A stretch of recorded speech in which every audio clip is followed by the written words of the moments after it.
মীমাংসা করার জন্য ডিলারের সঙ্গে বারে বারে চাপ প্রয়োগ করে। আমার খাদ্য কর্মসূচি থেকে কার্ড আছে, আমি সেই চাল পাই না, সেই চাল ডিলার খাচ্ছে। আমি এর বিচার চাই। আমার মাথায় কি ইয়ে হয়েছে নাকি ভরসা আমাকে একেবারে মাথায় করে নিয়ে বেড়াচ্ছে যে ওনার পক্ষ হয়ে আমি ওনাকে ইয়ে করব।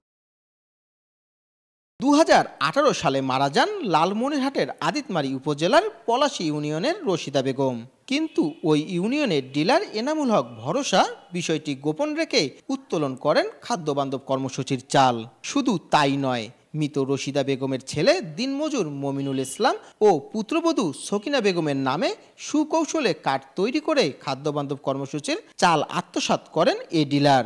বিষয়টি জানাজানি হওয়ার পর উপজেলার নির্বাহী কর্মকর্তার নিকট অভিযোগ করা হলে ভুক্তভোগীকে হুমকি দেয়া সহ বিষয়টি মীমাংসার চাপ দেয়া হচ্ছে।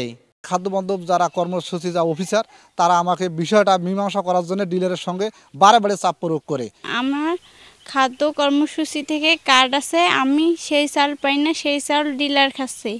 আমি এর বিচার চাই। 1, 2, 3 ঢাকায় জমি জিতে নিন 100% ক্যাশব্যাক সহ 20 কোটি টাকার পুরস্কার। এ বিষয়ে অভিযুক্ত ডিলারের সাক্ষাৎকার নিতে গেলে ক্যামেরা দেখে সটকে পড়েন এনামুল হক ভরসা। বিষয়টি ধামাচাপা দেওয়ার ব্যাপারে জিজ্ঞাসা করা হলে উপজেলা খাদ্য নিয়ন্ত্রক হাসনা আক্তার ক্যামেরায় কথা বলতে রাজি হননি।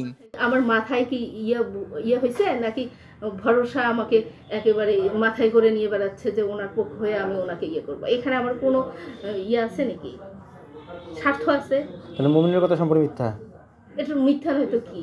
বিষয়টি খতিয়ে দেখতে গঠন করা হয়েছে তদন্ত কমিটি। প্রতিবেদন পাওয়ার পর ব্যবস্থা নেওয়ার আশ্বাস প্রশাসনের।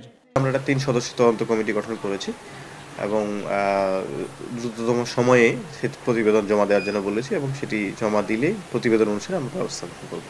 খাদ্যবান্ধব কর্মসূচির তালিকায় এ উপজেলায় 28 জন ডিলার এবং সুবিধাভোগী কার্ডধারী রয়েছেন 11,556 জন। যে আই সমাপ্ত। সময় সংবাদ, লালমনিরহাট।